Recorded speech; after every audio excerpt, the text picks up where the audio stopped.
Ponemos en marcha un nuevo episodio de Converso. Hoy, Alicia Messina. Estamos, siempre estamos. En la ruta que transitas, en la casa que soñás, en el tren en el que viajás, en la cancha donde alentás. Estamos, siempre estamos. Cuidando a nuestra gente, construyendo comunidad, aportando al mundo que soñás. Estamos, siempre estamos. En cada bolsa, en cada camión, en cada proyecto. Cementos Avellaneda, más de 100 años construyendo futuro.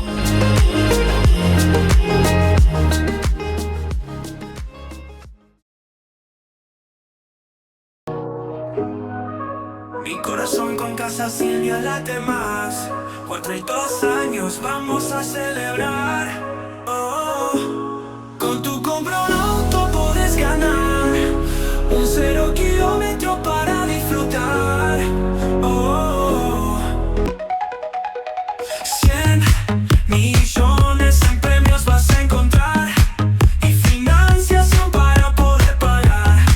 Vamos todos a comprar. Casa Silvia te da más.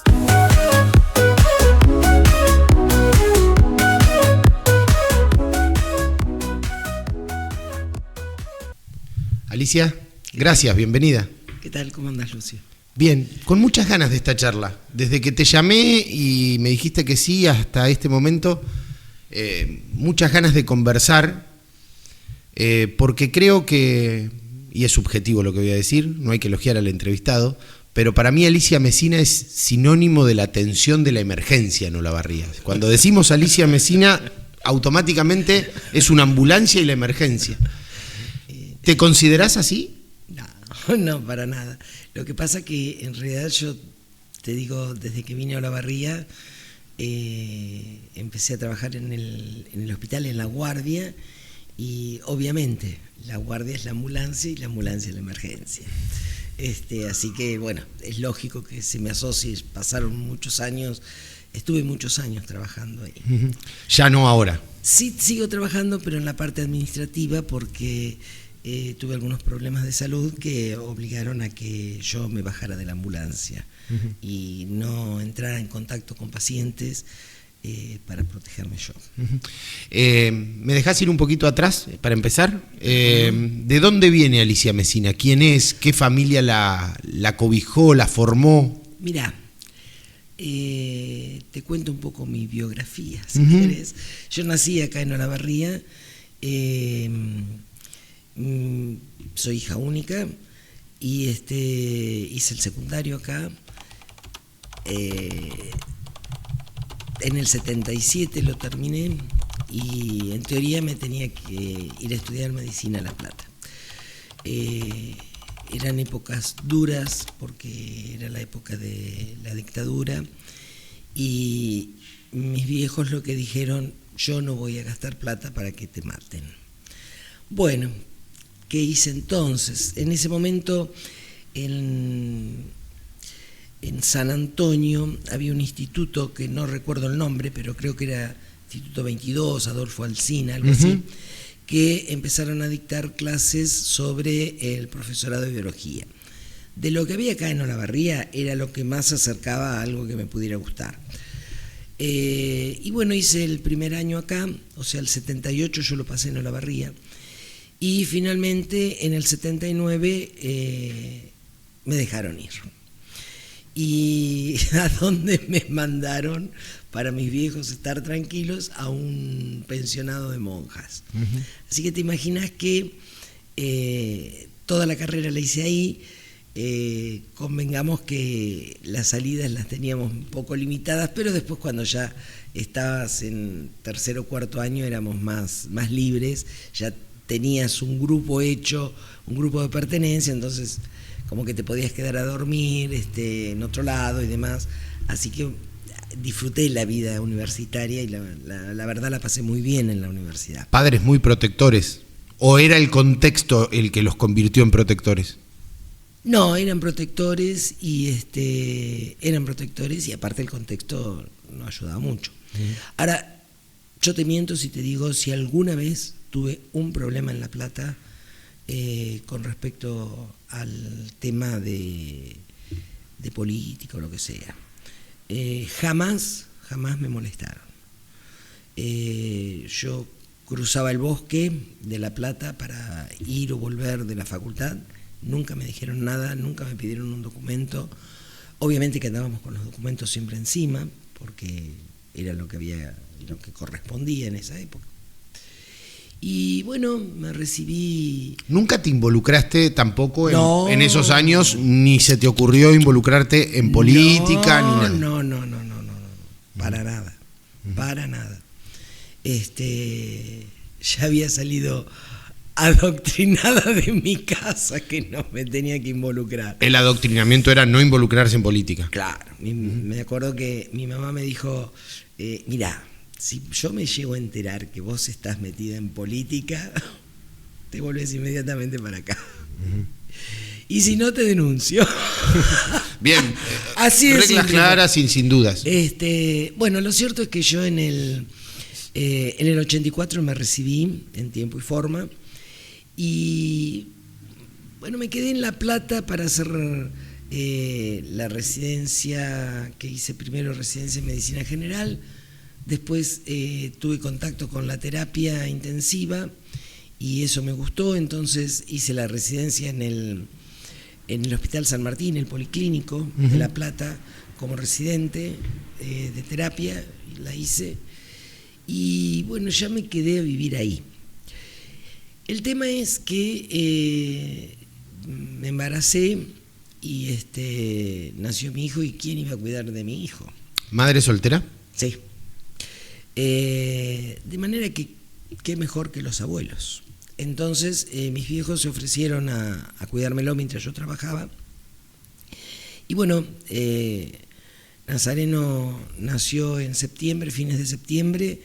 Para los primeros días de octubre yo estaba acá en Olavarría y ya se empezó, después viste que te dan una carpeta, qué sé yo, bueno, pero yo empecé a trabajar, tenía mi trabajo en La Plata y hacía una guardia en el hospital acá en Olavarría, porque yo no sé si vos te acordás, pero fue una época económica, uno de los tantos altos y bajos, fue uno de los bajos, y conseguí trabajo acá. Entonces me venía de La Plata y hacía una guardia acá, en la guardia general.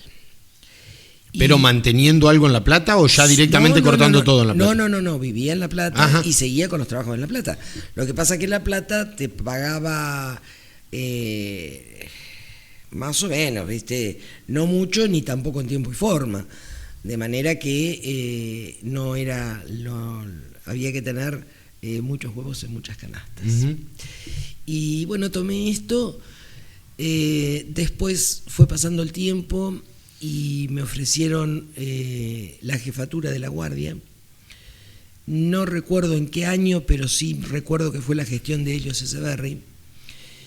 Y la acepté y entonces renuncié a seguir viajando a La Plata por una cuestión de responsabilidad. Yo tenía que estar 24/7 y 7/7 todos los días con disponibilidad para el hospital. Permitime preguntarte, ¿cómo era esa vida de Nazareno, los abuelos, Alicia en Olavarría y viajando a La Plata?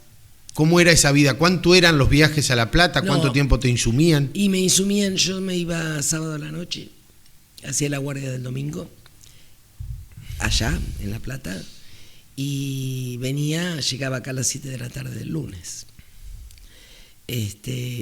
A veces, en general era eso, por ahí había una excepción en alguna semana, pero en general no. Ese lapso de tiempo mi hijo estaba cuidado por mis viejos. Y bueno, pasaron cosas cómicas, ¿qué te puedo decir? Abuelos primerizos. Una vez llegué y el chico estaba colorado, era un tomate, y lo habían llevado a que lo viera el pediatra porque le había dado el reflejo del sol, y mi mamá con una amargura terrible.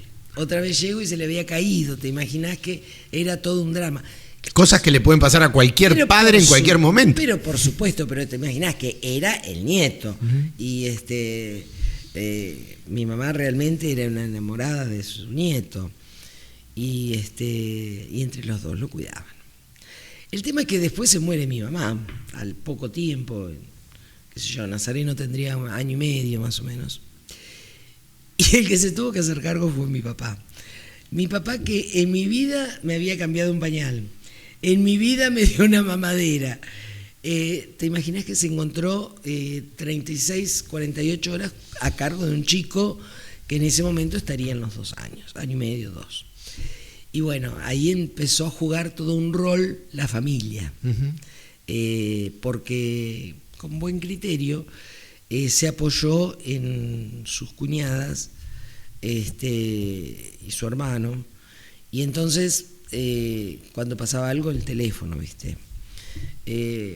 Me acuerdo que una vez llegué y me contaron, ya Nazareno estaba bien, que se había caído y que estaba en la cama de mi papá con un hielo en la cabeza, y mi papá que estaba peor que el chico que se había golpeado.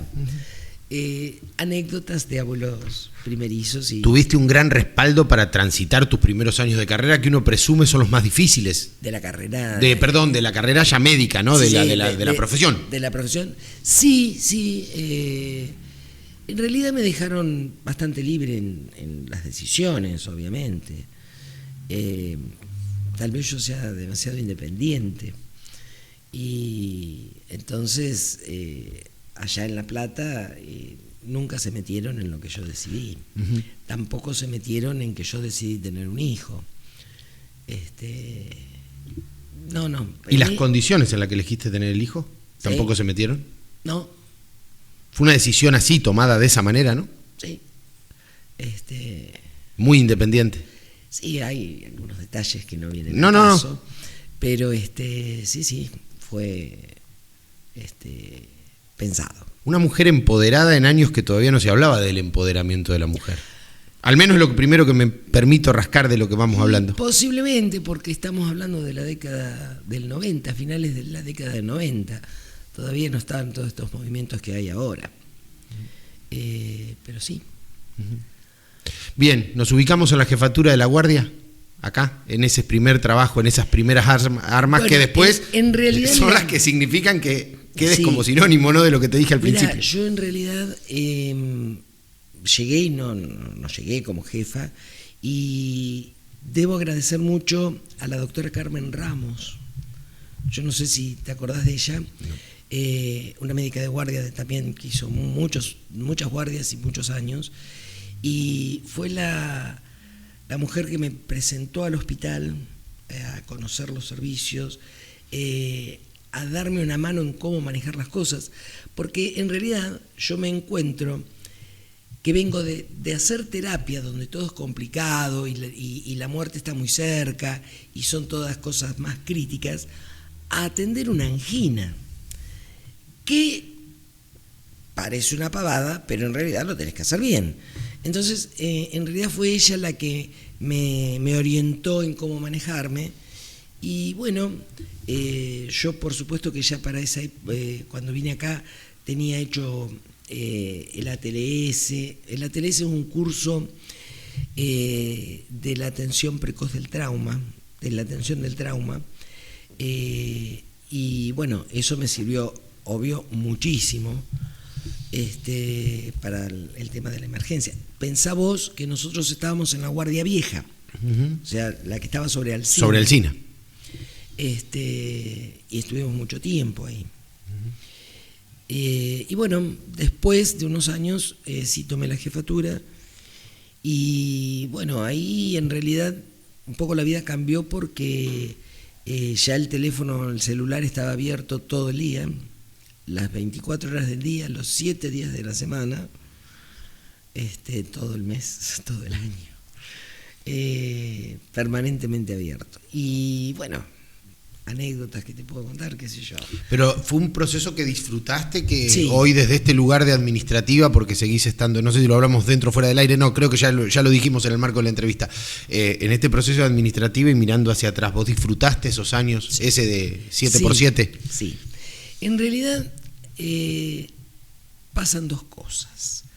Por un lado, perdí mucho tiempo con mi hijo, de disfrutar a mi hijo, por tener que estar en la guardia y responder como correspondía o como yo entendía que correspondía, que había que hacerlo. Y me perdí, qué sé yo, partidos de básquet, algún acto de la escuela, o por ahí entendía mal el acto de la escuela y el chico iba con otro atuendo diferente al que tenía que ir. Pero bueno, el hijo también se adaptó a la situación. Y por el otro lado, lo disfruté, me gustó. Y si vos me decís, ¿lo volverías a hacer? Sí, lo volvería a hacer. ¿Y de la misma manera? Sí, pero el precio que pagué es muy caro. Hay cosas que yo me perdí de mi hijo. Ahora yo tengo un hijo que es un adulto joven, pero hay cosas que yo no las viví. ¿Te lo reprochás? No, pero sé que se puede entender como un error. No sé si mi hijo me lo reprocha, nunca me lo planteó. Pero bueno. ¿A qué se dedica hoy ese adulto joven hijo? Mi hijo, adulto joven hijo, está próximo a recibirse de abogado. Estudia acá en Azul y al deporte. Le gusta el básquet y le gusta la calistenia. Así que la verdad, yo qué te voy a decir, soy la madre, pero es un tipo que me llena de orgullo de lo que es, porque ya ahora, te imaginas que tiene 27 años, es un tipo que no lo cambiás, ya lo que está hecho y no podés hacer cosas nuevas, pero creo que salió dentro de todo bastante bueno. Bueno, obviamente hay cambios edilicios en toda tu carrera que hacen a que también haya cambiado la forma de atender la emergencia en el Hospital de Olavarría, que sin dudas, a ver, más allá de que hay buenas clínicas que atienden también urgencias y emergencias, pero el hospital es el emblema sin dudas. Claro, porque ¿qué pasa? El hospital tiene de guardia especialistas, o al teléfono están los especialistas. Y la verdad que cuando nosotros llamamos al que está de guardia pasiva, ese profesional viene enseguida. Y mirá, quizá haga mal en decirlo, pero yo creo que es un buen hospital. Y tenemos todo. Con sus virtudes, defectos, renegaremos nosotros adentro, pero es un hospital que te brinda la atención que corresponde. Qué sé yo, a mí me ha pasado en el trauma, que es donde los minutos valen mucho, tener enseguida la colaboración de los especialistas. No me puedo quejar de eso. ¿Qué se siente en atender o estar atendiendo en un turno, en una guardia, una angina, y a los 10 minutos que se activen todas las alertas porque esa ambulancia necesita ir urgente a un lugar determinado porque pasó, llamémosle hoy, un accidente de tránsito? Y adrenalina.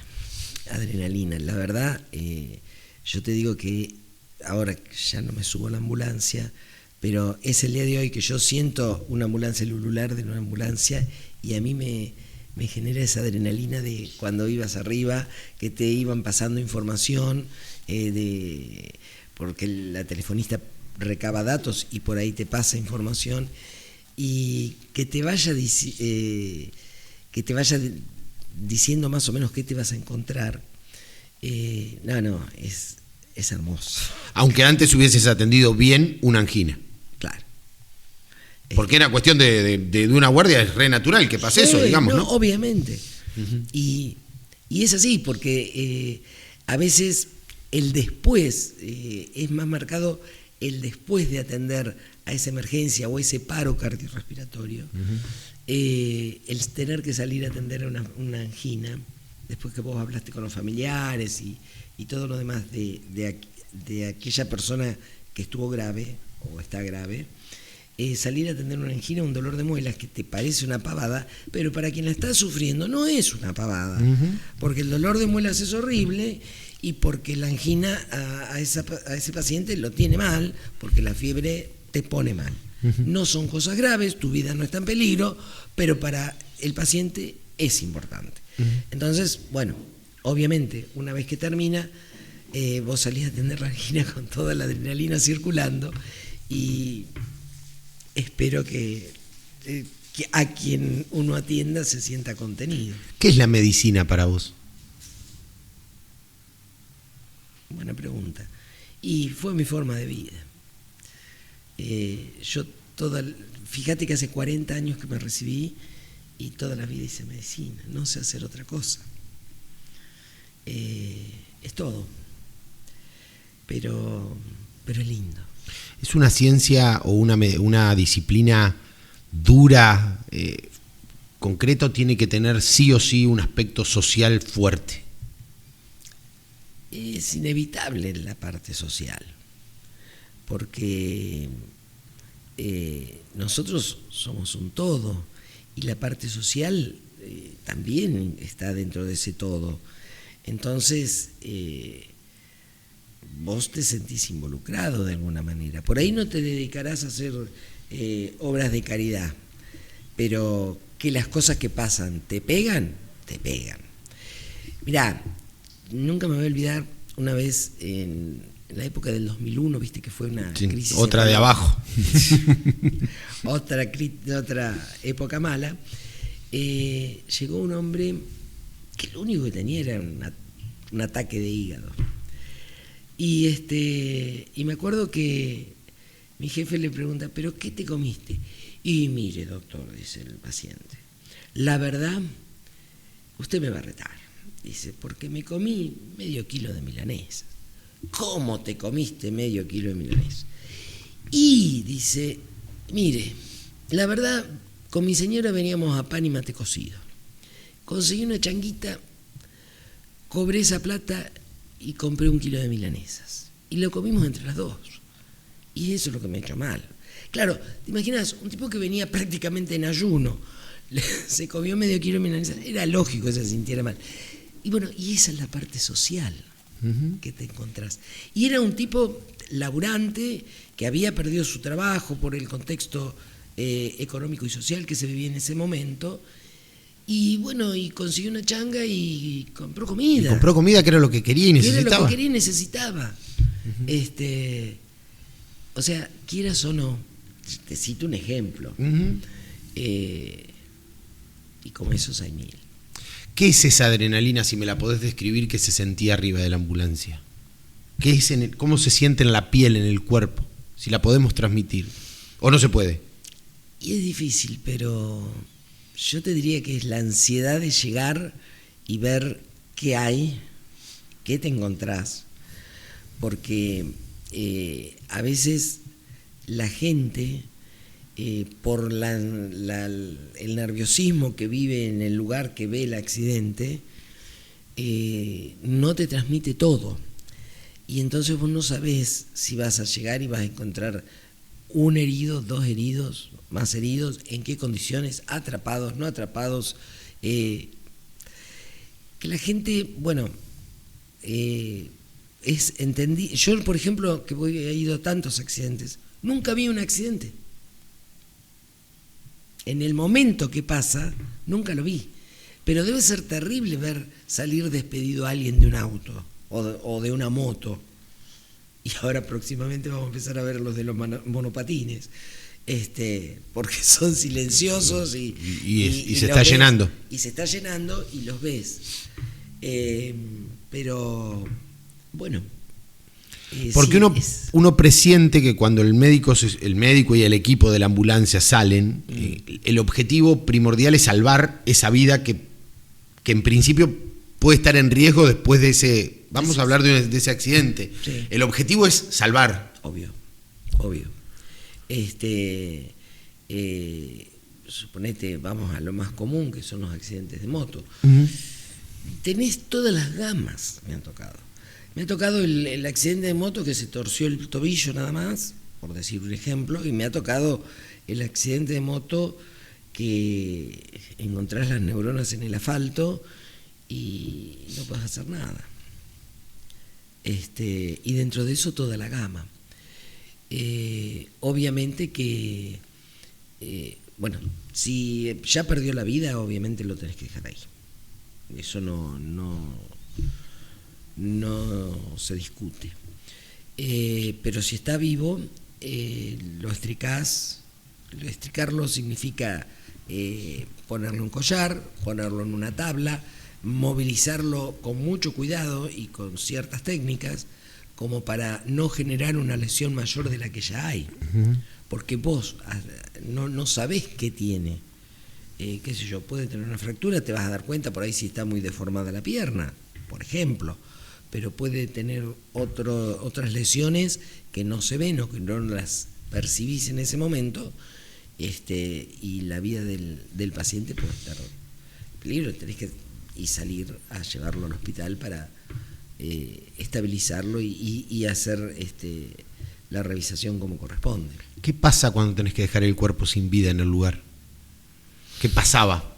Nada, tenés que dejarlo y tienes que llamar a avisar a la policía, que generalmente siempre está la policía. En tu cuerpo, digo, más allá del procedimiento. Porque saliste a salvar. Sí,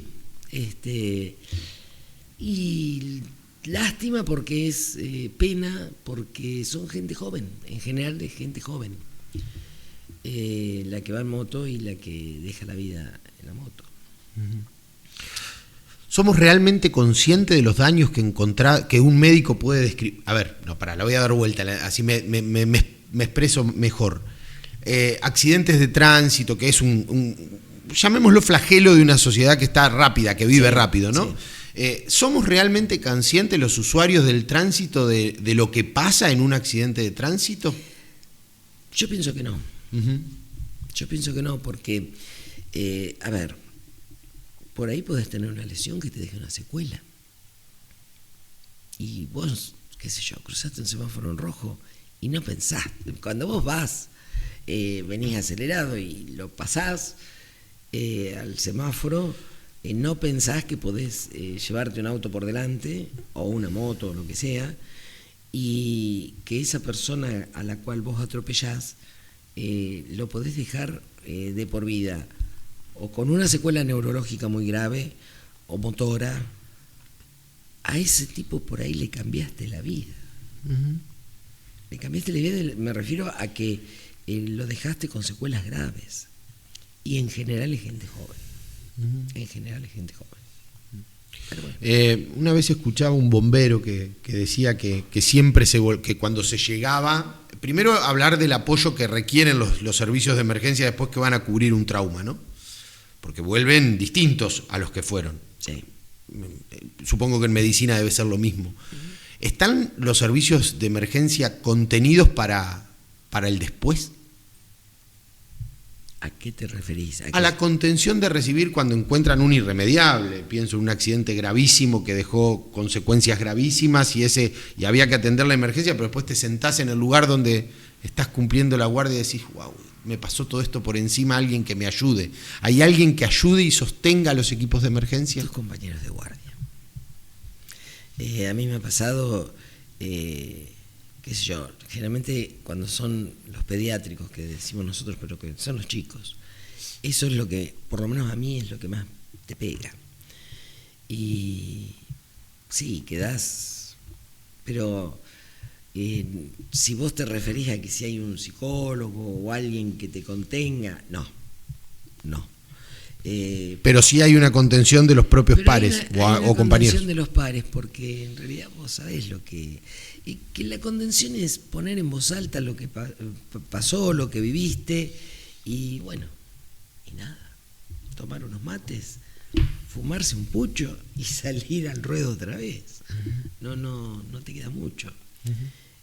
Porque imagínate que eso, bueno, ahora las guardias son de 12 horas, pero en la época que estábamos en la guardia vieja eran de 24, y o sea, tenías todo el día por delante.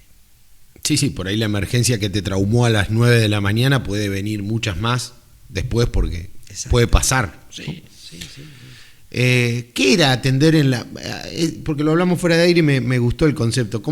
¿Qué diferencia fuiste encontrando en el atender la emergencia a medida que el hospital fue evolucionando en estos años? Porque en estos años que has estado en el hospital ha habido evolución y es clara, está a la vista, uno pasa por el hospital y lo ve, salir de la Alsina, pasar a la Sarmiento.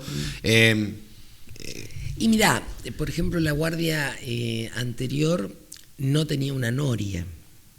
Noria nosotros le llamamos a que la ambulancia en la emergencia llega, descarga y sigue para adelante y sale por el otro lado. Si vos te fijas, la nueva tiene una noria.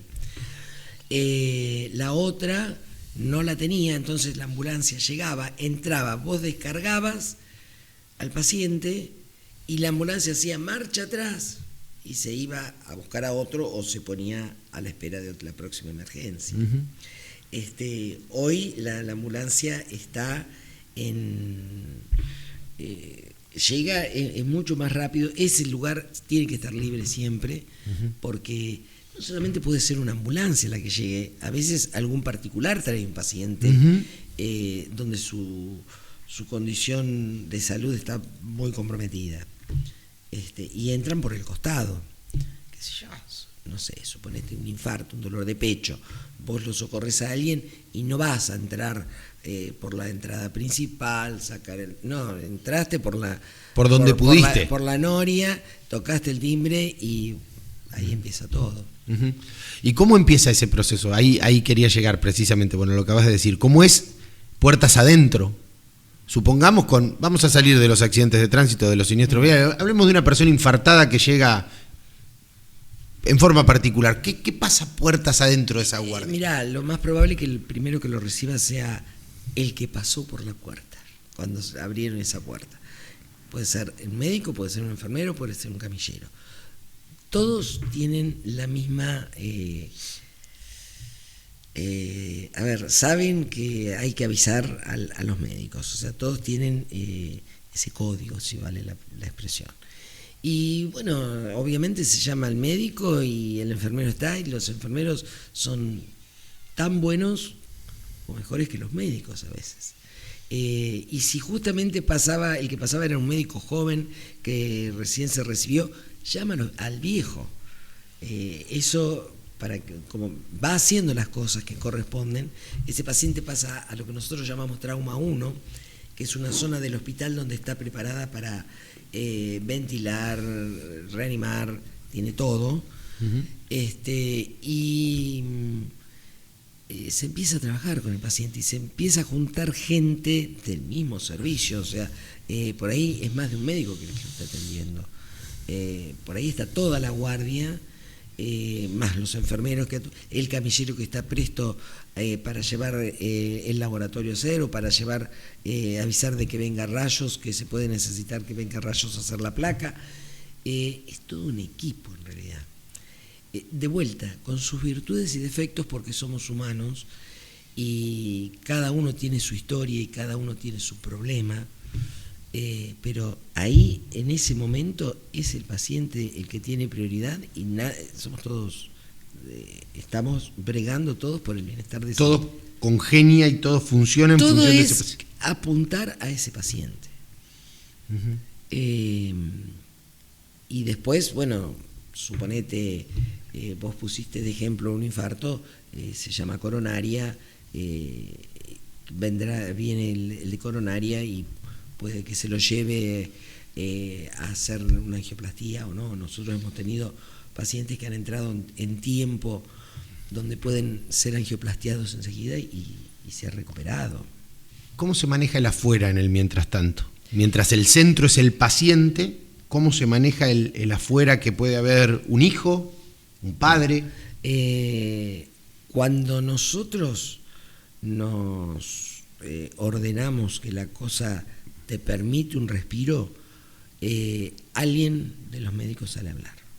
Por ahí queda otro grupo de médicos trabajando y 1 o 2 salen a hablar y a contener a la familia, porque convengamos que te imaginas que para la familia es algo duro lo que están viviendo, y lo que vos salís a decir es duro también, porque a veces hablas de un mal pronóstico. O no, o hablas de incertidumbres porque vos mismo no sabés qué va a pasar después.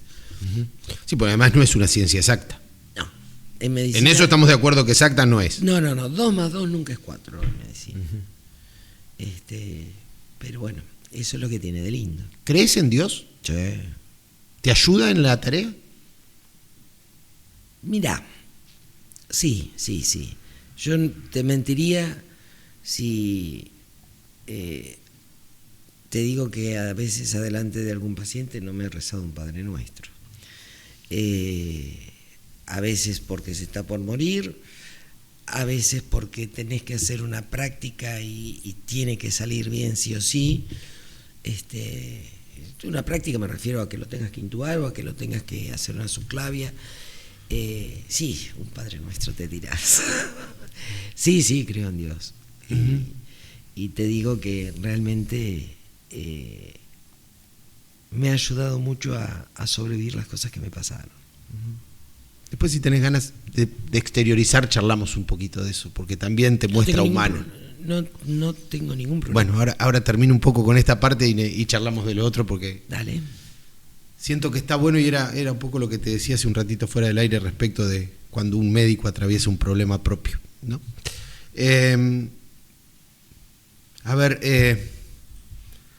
La muerte, entonces, estás permanentemente... Viste que hay alguien que dice, yo no le tengo miedo a la muerte, le tengo miedo a mi muerte. Claro. A la muerte... Es de otro, si es de pasa otro, nada. a mí no me asusta. Incluso hasta de seres queridos, digamos, ¿no? La muerte del otro no asusta, la mía. ¿Cómo trabajar? Porque la muerte está al lado, en tu trabajo estuvo al lado, estos 40 años estuvo permanentemente al lado tuyo. Sí, ¿Cómo te llevas con ella? Mirá, con la muerte de los demás, bárbaro. Hablando seriamente, no, es muy distinto a cuando se te sienta la parca en el hombro, ¿viste? Pero yo soy una convencida de que nosotros estudiamos para dar vida con calidad de vida. Y que también cuando llega la muerte, que es un proceso natural, que es duro de enfrentar, difícil, pero tenemos que ofrecerle al paciente que sea con calidad.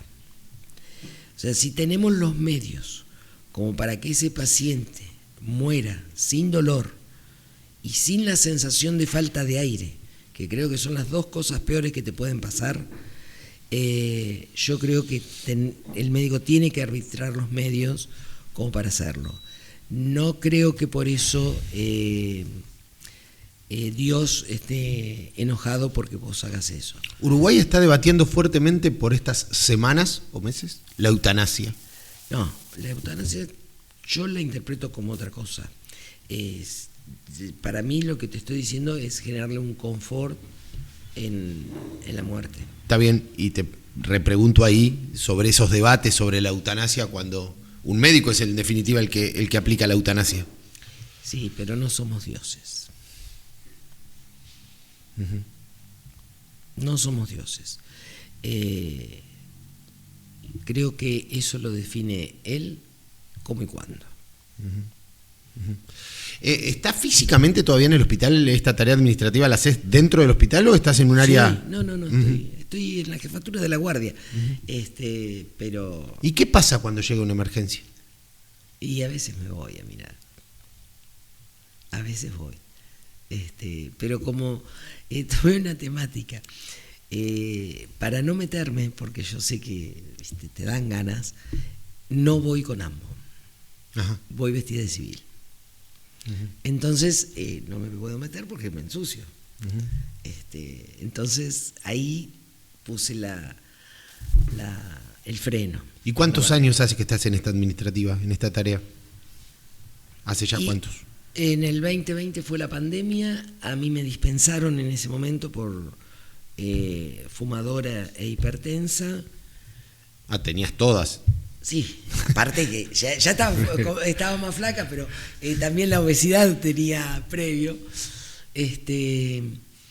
Y me enfermé en mayo del 2020, y ahí sí ya estaba con carpeta médica, no hacía nada. Y habré vuelto al año más o menos. Y ya ahí a la tarea Y ahí administrativa. a tarea administrativa. ¿Qué fue la pandemia para la medicina? ¿Qué significó la pandemia? Un antes y un después. A ver, ¿en qué? Mirá, la gente los cambió. Lo que vivieron los médicos en las horas que pusieron en el hospital. De vuelta, yo no lo viví, porque yo estaba Claro. dispensada. Pero lo que sí te cuentan todos era todo lleno, no había lugar. Se reestructuró la guardia para poder tener más camas. La gente trabajaba más de la hora, dio mucho de su tiempo y de enfrentarse al COVID, porque potencialmente cada uno que llegaba era un COVID positivo, pero en realidad también pasaban otras cosas. La gente hacía un accidente cerebrovascular, la gente hacía una pancreatitis, la gente se enferma de otras cosas. Pero en ese contexto era Pero en el un presunto contexto, COVID. Y vos lo tenías que, porque aparte, y encima tenías que proteger, si no era COVID, lo tenías que proteger de todos los COVID que tenías al lado. Donde en ese momento, al principio de COVID, no se sabía poco y nada. Poco y nada. Después, bueno, aparecieron las vacunas y toda la historia. Y hoy creo que convivimos con el COVID como convivimos con Una gripe. una gripe. Sí, convengamos que también para la emergencia fue un largo periodo de tiempo donde las ciudades se pararon también, ¿no? Sí. En la vía pública, al menos, en los siniestros de vía pública, hubo se aplacó mucho. Sí, no se podían dar, eso lo aplacó. ¿Cuál fue la peor emergencia que te tocó? Si la recordás, o una de las peores. Y mirá, me acuerdo de un accidente en Saavedra y Bolívar, moto-camión, 2 chicos en la moto, uno fallecido en el lugar y el otro con heridas irrecuperables. Lo saqué de la escena para llevarlo al hospital, pero en realidad no se pudo hacer absolutamente nada. Y eran chicos jóvenes. Y ya sabías que con esa víctima no se podía hacer nada, pero No, igual no. persististe en el... Y que no la podés dejar en la escena, porque primero que estás rodeado de gente que, quieras o no, generan presión, y no podés dejarlo, que ese chico se iba a morir. Por lo que vimos era obvio que se iba a morir, pero no lo podés dejar morir en la calle. Entonces lo cargas, lo llevas al hospital y que muera en el hospital. Mira, el otro día nos acordábamos con un cirujano, otra emergencia, pues nosotros tenemos Sierra Chica que nos provee de muchos enfermos. Estábamos en la Guardia Vieja y llega el médico, por supuesto que no nos habían avisado que venían, con una camilla, ¿viste como la de la guerra del 14? Que vos ves esos 2 palos así y una lona. Bueno, el paciente, venían el médico y no sé si un enfermero u alguien del servicio penitenciario, no recuerdo eso. Pero el paciente me llamó la atención que venía boca abajo. ¿Por qué venía boca abajo? Bueno, cuando lo pusimos en la camilla de trauma y el médico nos explicó, nos dimos cuenta. Había habido una discusión entre internos, y el compañero de celda le fracturó las muñecas y lo degolló. Entonces, este hombre venía boca abajo por lo que sangraba, y para que esa vía aérea que estaba la tráquea cortada pudiera entrar aire por ahí. Llamamos al cirujano, no era recuperable, ese paciente falleció, pero esa me la acuerdo, porque nos acordábamos con el cirujano, que vino, la verdad el flaco vino enseguida, pero lo vio y dice, está muerto. Bueno, ¿Qué haces en ese caso? Y le brindás calidad de muerte. Le pones algún analgésico lo suficientemente fuerte como para que ese paciente no esté lúcido y dándose cuenta de que se está estaba muriendo y que no puede respirar. Y te hago la contraria. ¿Cuál decís, esta sí salió bien? Vamos que lo pudimos hacer acá. ¿Te acordás de alguna? Y no ninguna puntualmente, pero por ejemplo los edemas agudos de pulmón son patologías que a veces salen. Y eso está bueno porque el paciente entra respirando muy mal hemodinámicamente, y vos con 2 o 3 cositas que haces ya le empezás a generar bienestar. Y donde se siente mejor ya el paciente, porque llega a que te dice me muero. Y ojo que cuando el paciente te dice me muero, pocas veces se equivoca. Y bueno, nada, esas. Pero hay de esas también. Sí, y cuando y es gratificante cuando vos después los ves. Porque nosotros en realidad, suponete, atendemos, lo estabilizamos y pasa a otro servicio después. O sea, yo no sé la historia cómo termina. Pero por ahí a veces vos los ves y te da una satisfacción. Mira, ahora me estoy acordando un accidente en un camino rural. No sé si había sido un vuelco, sí, supongo que sí, o choque, camino de tierra. Y me traía en la ambulancia un flaco que se quejaba de dolor en lumbar y no me movía las piernas. Eso no estaba bien. Bueno, llegamos, hicimos lo que teníamos que hacer, qué sé yo, pasó a otro servicio, nunca más lo vi. Un día lo veo y el flaco me dice, doctora, ¿usted se acuerda de mí? No, la verdad, contame un poco. Dice, usted fue, yo soy el del accidente del campo, ¿se acuerda que no podía mover las piernas? El tipo estaba caminando. Todavía estaba con sonda vesical en ese momento, pero el tipo caminaba. Cuando en el momento que nosotros lo vimos, tenía altas chances de quedar parapléjico. Y bueno, es una satisfacción, porque era un tipo joven que te quebrabas la vida, la calidad de vida que tenía, y ver lo que, otra gente había trabajado con él, o siguió trabajando con él, y logró que ese hombre caminara, es mucho, es lindo. Bueno, ahora sí quiero tocar el temita que sobrevoló, pero quiero hacerlo hasta donde vos tengas ganas de charlar. ¿Qué es el cáncer, Alicia? El cáncer es una enfermedad, es una cagada. Bien dicho. Porque tranquilo. En realidad a veces vos no sentís nada y lo tenés.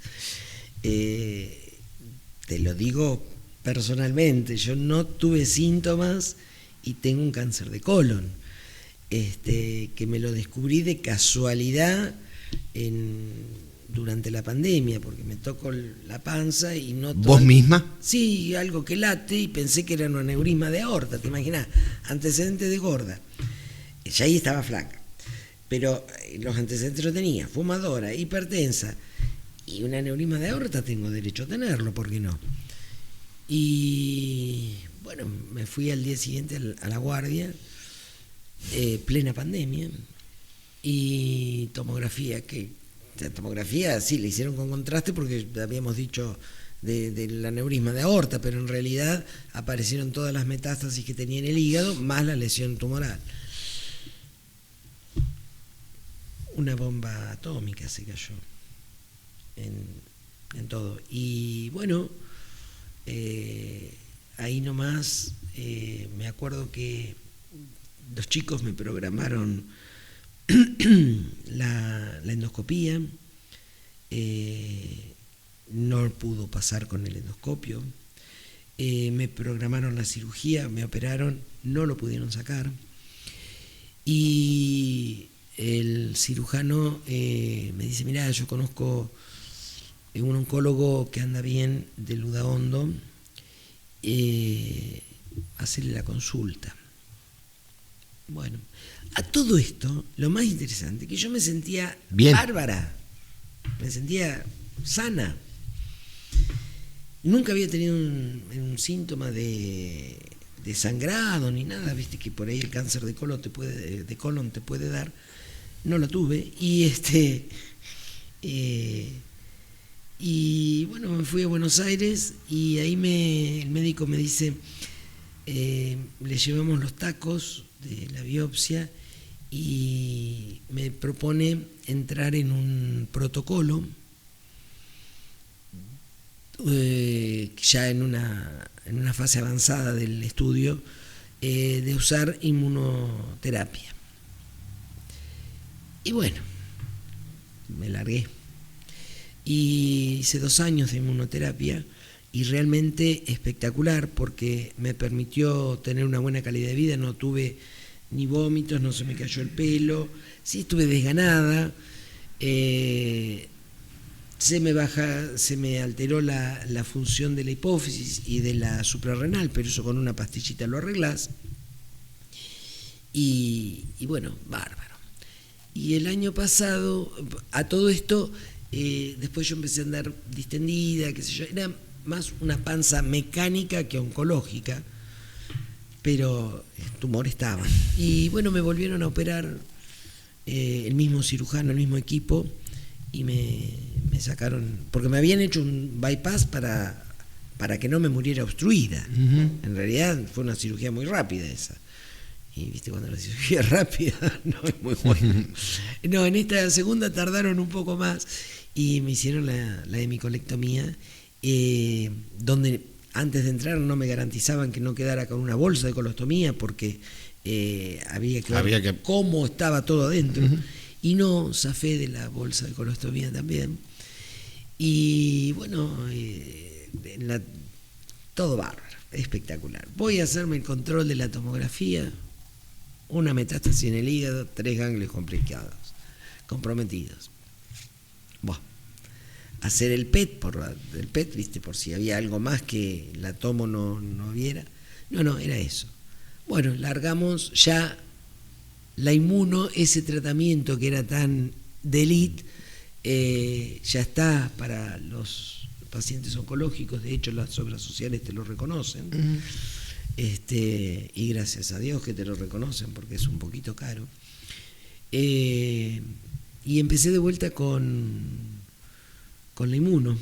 Eso me contaste, es tus propias células atacando el cáncer. Claro, de alguna manera tu sistema inmuno lo ataque.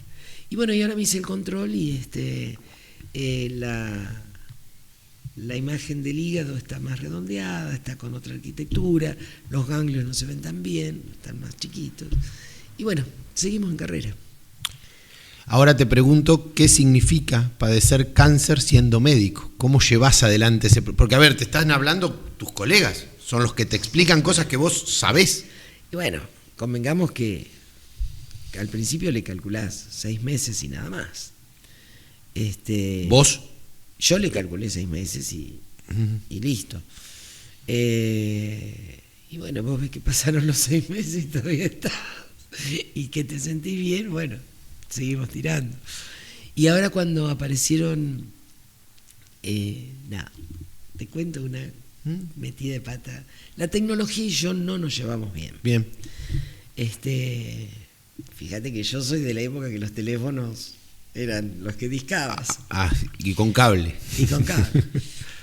Así que te imaginas que la compu es todo un tema para mí. Bueno, lo cierto es que me fui a hacer la tomografía de control en el tomógrafo que siempre me lo había hecho en Buenos Aires para que pudieran comparar las imágenes y todo. Me dan un papelito que me fije, que entre en la web y qué sé yo. Y por supuesto no puedo entrar, le pido ayuda, veo un informe, ni me fijé la fecha, digo, seguían estando, había una nueva que no estaba en la anterior. Bueno, le mando la foto al oncólogo y me manda un WhatsApp. Me dice, mira, yo ahora no puedo mirar las imágenes porque en realidad no estoy, estaba en Córdoba, qué sé yo por dónde estaba. Dice, pero por lo que leo acá, se tiene que entender como progresión de la enfermedad. Y sí, yo también entendía lo mismo, ¿viste? Bueno, digo, vamos a empezar a dejar los papeles en orden. ¿Viste? Tenés que... El chico no tiene la culpa si yo me muero, por lo menos que encuentre los papeles bien. Y se lo mando a mi prima. Yo tengo una prima que hace imágenes, que vive en Bahía Blanca, y le mando todo de ese paquete de imágenes que habían venido, que yo me había metido, y el mensaje que me había mandado el oncólogo. Y me fui de mi casa, y daba vuelta y pensaba, realmente estamos mal, va a haber que cambiar de tratamiento, porque el oncólogo mismo me lo decía. Y sonaba el teléfono. Como estaba manejando, no lo contestaba. Llego a la casa, que era la casa de mi viejo, y contesto el teléfono. Dice, pero, boluda, dice, leíste mal la fecha, leíste la tomografía anterior, en esta estás mejor. Bueno, anécdotas de... ¿Te falló el informe? No miré la fecha. No miraste la fecha. No miré la fecha, porque la que yo le mandé al oncólogo era la de febrero. Y a esta hora es de ahora. Y bueno, ya con tratamiento de inmuno de vuelta. ¿De vuelta? Sí. O sea, la batalla se la estás dando, no te estás dejando vencer. No, tengo que molestar un poco más todavía. ¿Y cómo se le batalla? ¿Qué hay que tener para batallar? ¿Es cabeza? ¿Es buenos médicos? Porque es una cagada la enfermedad. Sí. Entonces a las cagadas había que ver cómo la atacamos, ¿no? Mirá, yo tuve la suerte que cuando me pasó que... A ver, yo esto lo entiendo como un tropezón, esto que me pasa ahora, pero cuando empezamos con todo esto, realmente me encontré con gente que la conocía, pero la desconocía. Me brindaron afecto, fuerza, cariño. Es muy bueno eso. El que te manden un WhatsApp preguntándote cómo estás. Por ahí gente que ni te lo imaginabas. Mirá, ya me habían operado, ya estaba con la inmuno yo. Una vez me encuentro en la calle con una señora que, te digo la verdad, te miento si sé quién era, pero la mujer me conocía. Y me dice, yo sé que usted está enferma, dice, me enteré. Sí, le digo. Bueno, fuerza, qué sé yo. Voy a rezar por usted, sí, por favor hágalo porque me hace falta. Viste, cuando cualquiera sea la religión que quiera rezar, que recen. Y bueno, fueron cosas buenas esas. Cosas que de la familia ni hablar, los tenía realmente de 10, que le aprendés a conocer facetas que no las conocías. En realidad, por un lado estuvo bueno eso, porque conoces a la gente, y por el otro lado también te das cuenta de lo que es estar del otro lado del mostrador. O sea, vos en la camilla y otro parado al lado tuyo. ¿Sabés lo que me sorprendió cuando empezaste el relato? Que después que vos te descubriste ese bulto ahí en el abdomen, fuiste a la guardia. Y sí. ¿No se te hubiese ocurrido ir a otro lado? Es mi segunda casa, entre comillas, pero yo sabía que iba a encontrar gente que conocía, que iba a poder intercambiar ideas y que me lo iban a hacer al toque. ¿Y aconsejás el hospital como lugar de atención? ¿Es el lugar de Olavarría un lugar para atenderse?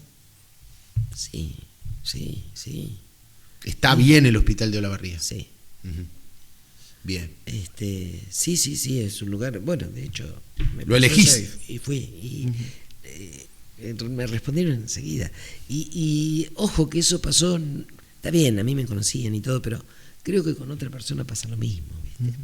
Tal vez, a ver, no todo con esa celeridad que yo llegué y hacerme la tomo, porque yo ya había decidido que me la tenía que hacer, pero sí.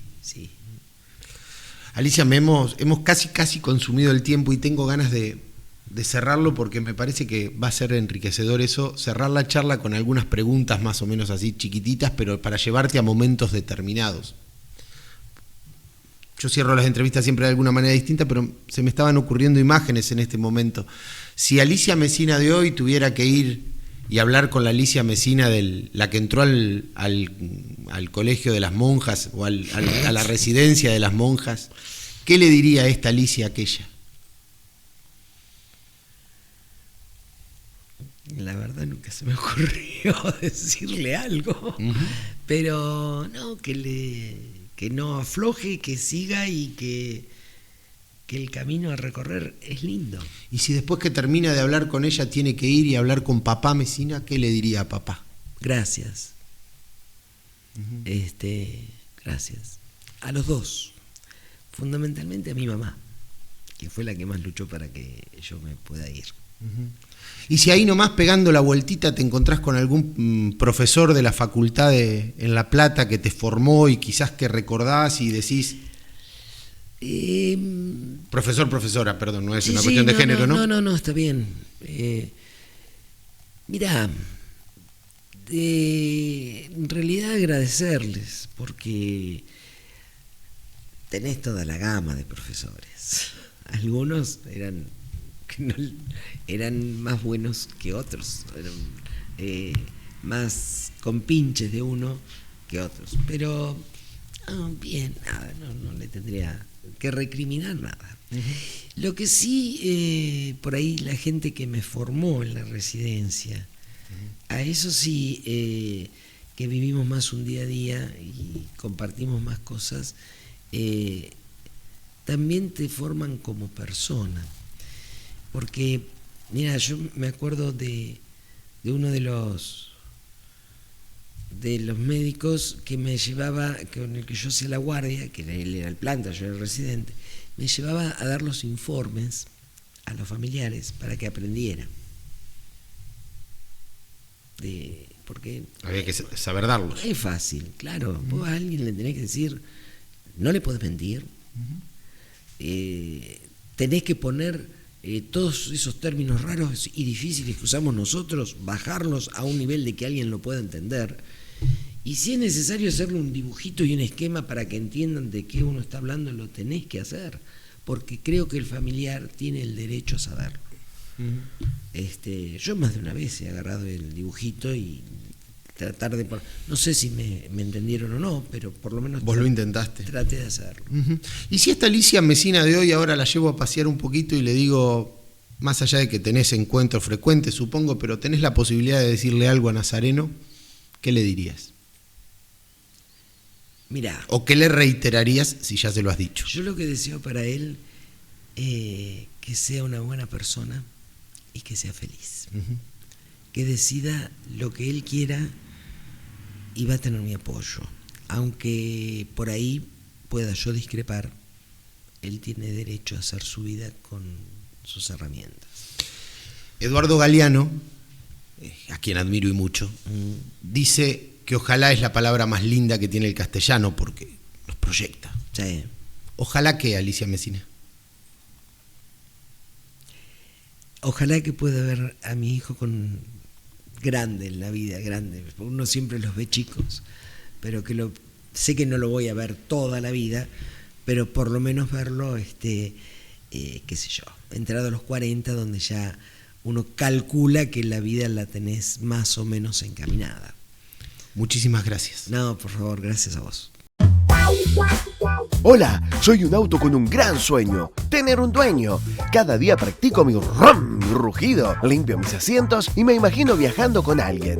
Risas, música, viento en las ventanas. Llevarme a tu garage es fácil. Con cada compra o pago de cuotas en Casa Silvia, sumas chances de ganar. Y además todo lo que te podés llevar. Hay más de 100 millones de pesos en premios. ¡Rum! Dicen que pronto voy a encontrar a mi dueño. ¿Serás vos? Wow.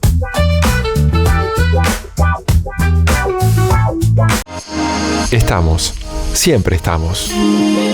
En la ruta que transitas, en la casa que soñás, en el tren en el que viajás, en la cancha donde alentás. Estamos, siempre estamos. Cuidando a nuestra gente, construyendo comunidad, aportando al mundo que soñás. Estamos, siempre estamos. En cada bolsa, en cada camión, en cada proyecto. Cementos Avellaneda, más de 100 años construyendo futuro.